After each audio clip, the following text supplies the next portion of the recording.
Good morning. Good morning. This is Woody and my lovely assistant, Miss Arlene. This morning, just like we promised in the last video, we're going to demonstrate how to do a specific gravity test. We will definitely test that piece that we found on the last video, but then we'll also test some other materials too to see what we believe we found and if in fact they are correct. If you know what the specific gravity is of the item you're looking for example 14 karat gold, all you have to do is look it up in Google and then test that specific gravity, see if it matches. Especially if someone's trying to sell you something or you think there might be a little bit questionable, check that specific gravity out and it'll help you. First thing we're going to do is identify some of the components that you'll need to, what all you need to do a specific gravity test on. Obviously you need a scale, something to measure how heavy your item is that you're going to test. We have several different scales here. As it turns out, this one here is the best one for us to use. I do have two additional scales that I've worked with. This one here is a little bit too sensitive for our specific needs. If I was measuring a very small piece of topaz, then maybe I could use this very small scale. But it's a little too small, too sensitive for our needs. This one here doesn't seem to work very well. It only reads to the tenths, not even hundredths. So this one here isn't quite what we need either. What we're using, what we found just a little while ago was, this is actually a common kitchen scale, and it reads grams, which has so far been our best unit of measure for measuring some of the larger stones that we have today. In addition to the scales, you'll also need something, a container full of water. We'll get into how that works here in a little bit. And then obviously you need some things that you're going to measure. Some suspected topaz, some rings that we found with our metal detector. We don't know if they're silver or not. Some gold that we found that says 14 karat gold on here, but we need to check that out to make sure that it is in fact 14 karat gold. And then any of the other pieces of stone that we just want to verify that is definitely what we think them to be. Also some things that can look like maybe topaz, but one of the very definitive ways to identify that is to check it with its specific gravity. That specific gravity test doesn't lie. We also might need some thread, something to tie your stone to. We're going to be dipping that in the water. Also, to do your test, you'd like to get a piece of some paper, some scrap paper, something to write down your findings on, and Google or whatever your choice of information is on the internet. You'll be asking it, what's the specific gravity of topaz? What's the specific gravity of quartz or whatever? It'll come right up. So let's jump right into it. And the first item we're going to use, the first thing we're going to check is quartz. So for your scrap paper, you're gonna write specific gravity test. And then we're gonna start with quartz. So we're gonna take note of that. And then if we look onto Google, typing specific gravity of quartz, then we get the specific gravity of quartz is 2.65. So we're taking note of that on our paper. All right. Now something to point out, this scale is not as sensitive as I'd like it to be. This is only going to go to the tenths as well. So our math is going to be not to the hundredths, what it's asking us to be, but it'll still show us. If it'll be anywhere, it won't be above that reading, otherwise it would be a different mineral. It may in fact be a little bit lighter just because we're not able to enter the to the hundredths unit of measure. first thing we're going to do is we have a nice little piece of quartz. We found this on our trip the other day. I am pretty sure this is quartz, and we are going to measure its weight dry. First thing to do is measure its weight dry. We're in grams, and so this right here, dry weight is, let it settle in. We got a 12.5. All right, so we're gonna write that down there.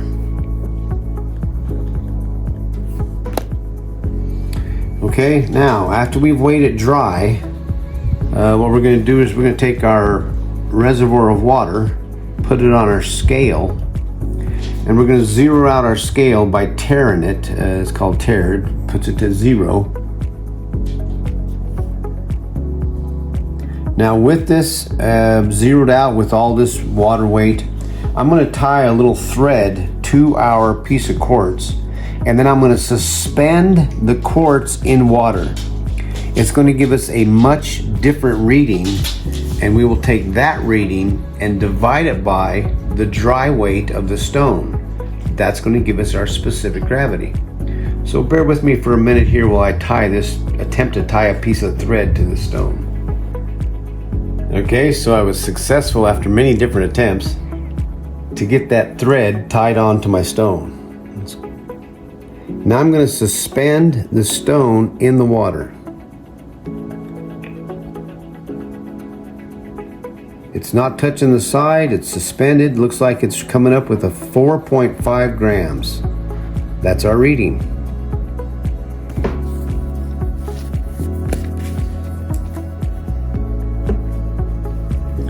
So then we divide those two numbers. So 12.5 divided by 4.5.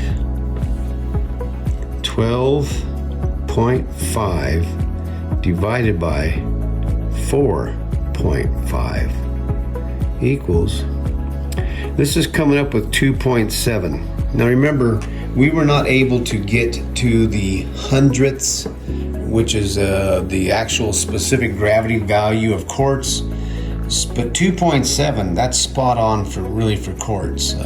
This obviously rounded up. So this piece here that we found on our last trip, it's a very clear piece, it's very gemmy, and I will in fact cut that and make a very nice pendant out of it. But it's not topaz, it is just quartz. Very nice, clean piece of quartz. Good, we have positively identified that is quartz. Success number 1, quartz. Okay, the next item up is I have some really nice cubes that I am confident are going to be calcite. I don't think they're barite. Barite and calcite can be found in some of the same rock formations within even the same piece of rock that you're looking at. But I'm sure these are going to be calcite. So first of all, let's check the specific gravity of calcite, and it says that it is 2.71. So let's take note of that. So calcite 2.7. Okay. And then we measure the stone, its dry weight first. And I'll have the string attached to it, just a thread. That's not going to change any of the measurement whatsoever. Looks like we come up with 51 grams. That's its dry weight. Now put the reservoir of water on there. Zero the scale. If my thread holds.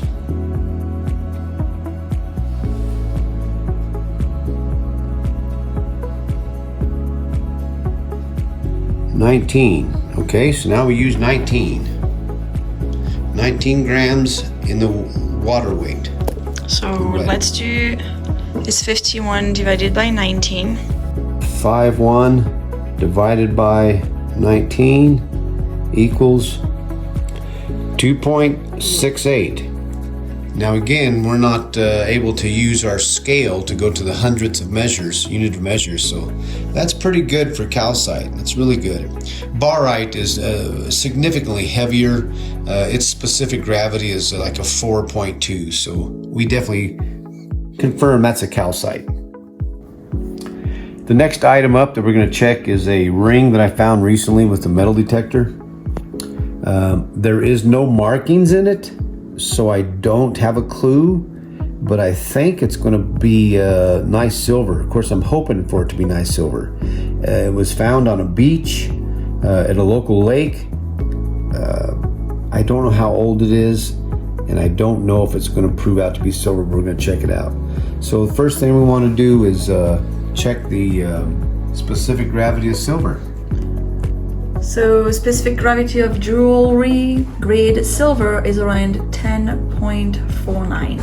10.5 as a, so it's saying there is a pure silver is 10.5. And then it goes down from there, a 9 silver grade 925. The specific gravity lowers a little bit, continues on. We'll check this one here, see what it looks like. So we said 10.49. 10.49. So its dry weight is 7 grams. Move this. Oops. Write your 7 down there as soon as you zero that out. Now we measure it wet.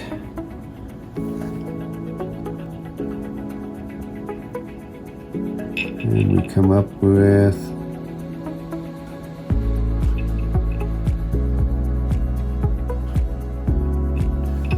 So this is not reading. How about we use that other scale over there? this one here is not giving it a small enough reading. Okay, we're going to go to a smaller scale and see.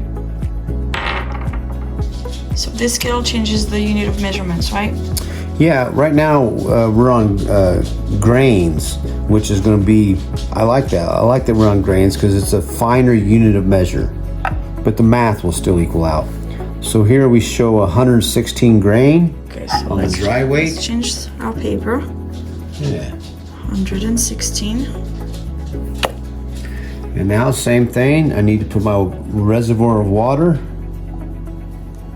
zero it out, hit the tare button.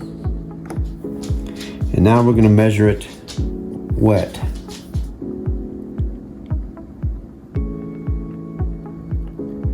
Looks like it's a steady 16. Okay. Okay. Kind of odd numbers they evened out.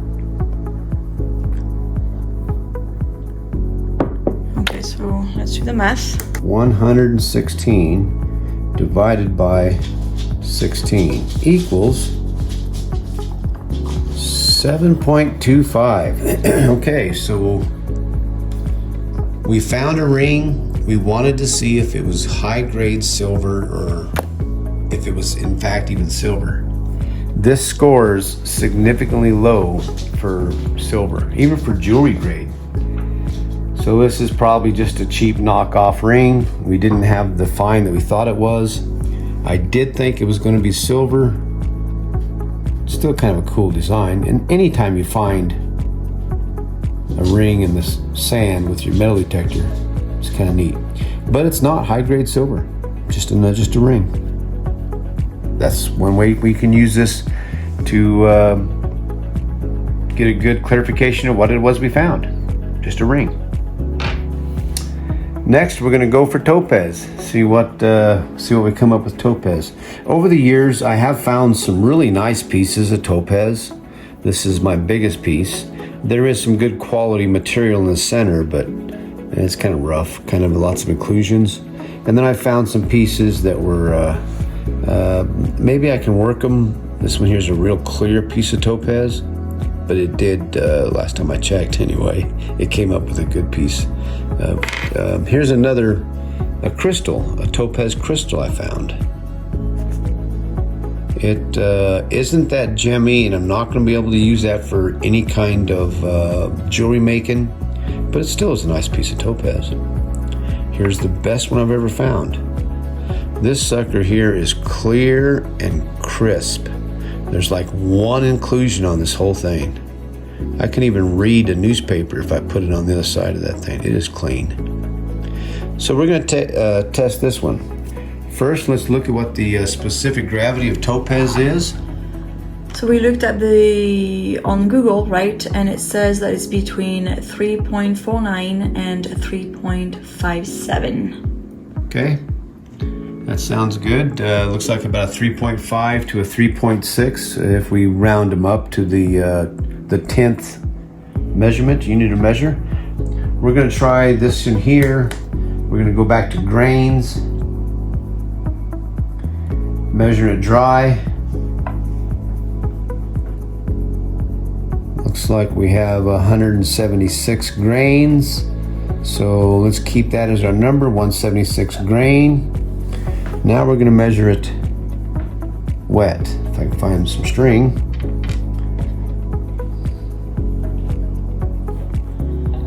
What's that bring it to? All right, so we're putting the recipient with the water.